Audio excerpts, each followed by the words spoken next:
capping, had to make my mama happy. I got Louis Gucci, now they look at me funny. They say, Soldier, where you get out of this money? Them niggas hate it cause I'm hot as the sun. Soldier strapped with the automatic gun. Alright folks, we are back with some more Beastars. Sorry for the delay. We are on episode 6. Last episode was really good. Had a lot of drama and new things kind of come up. I don't know too much about episode 6. I didn't really read too much into it. I just kind of wanted to jump into it and get it started. I do have a small announcement after the end of this video, so be sure to stay tuned to the end if you want to go ahead and skip ahead and go hear that announcement. That's going to be at the end of this video, so don't click away after you watch the video. There is something I do need to talk about, but without any further delay or anything like that, let's go ahead and jump into episode 6. So, haha, you guys want to hear a funny story? I like funny stories.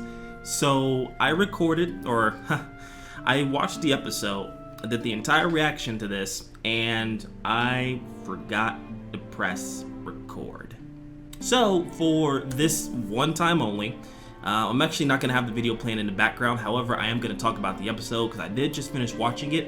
It was a good episode, so we're going to do, again, something a little different. Episode's not going to be playing, so you're just going to see me in this format just talking about the episode. So, this episode 6, Blurred Visions. I got to say, this episode was definitely different from the other episodes.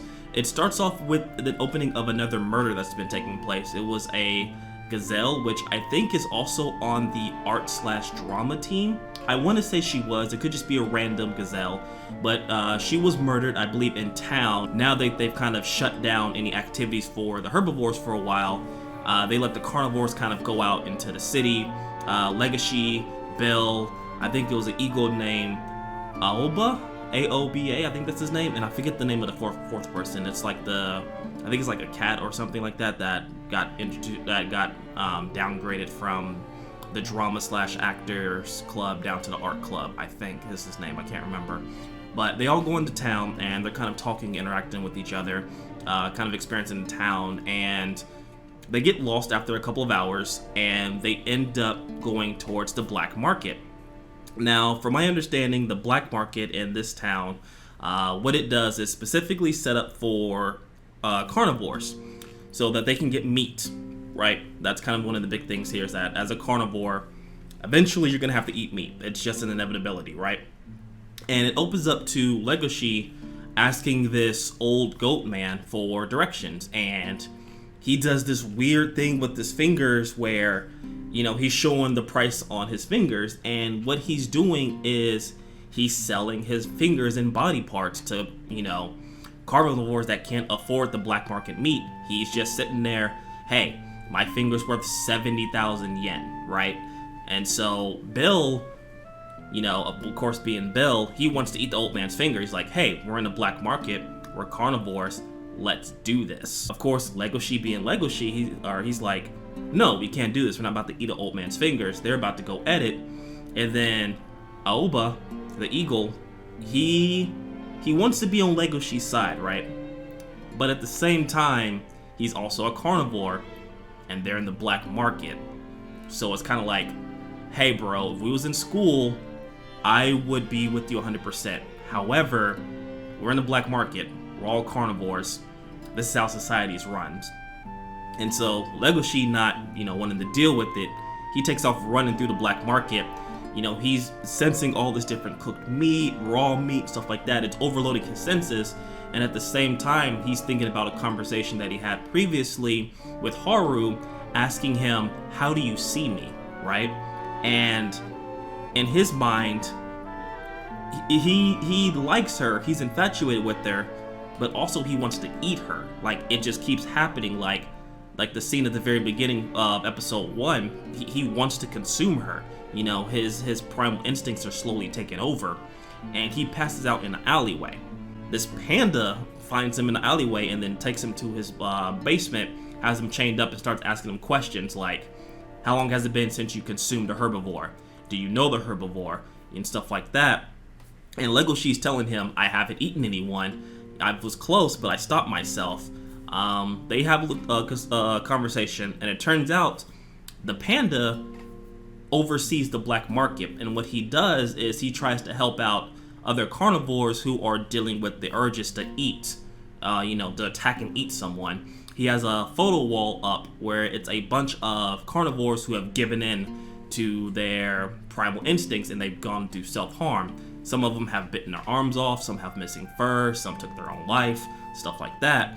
And I guess he evaluates Legoshi and tries to see if he's going to be one of those people on his wall. He does take a picture of him and put him up, and he does specifically mention that one case is that a carnivore fell in love with a herbivore until eventually he consumed her.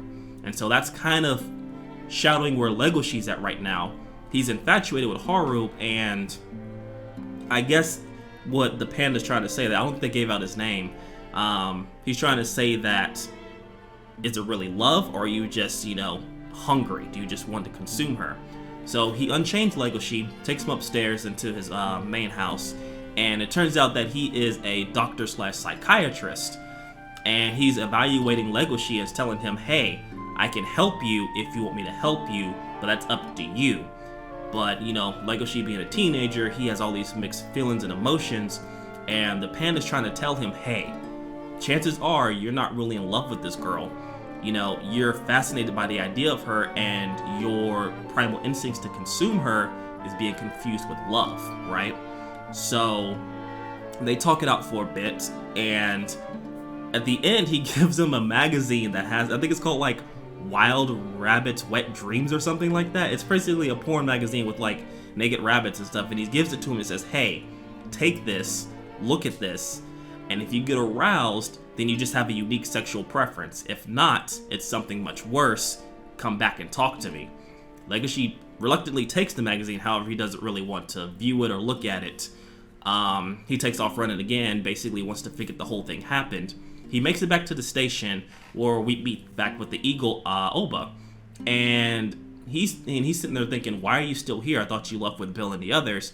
And he was sitting there like, I was waiting for you, but I wanted to tell you that I couldn't go through with it. I couldn't eat the old goat's finger because I have friends back at school who are herbivores, and when I thought about it, it just makes me sick. This, makes Legoshi happy, and he starts crying because it's like, okay, someone else is kind of like me.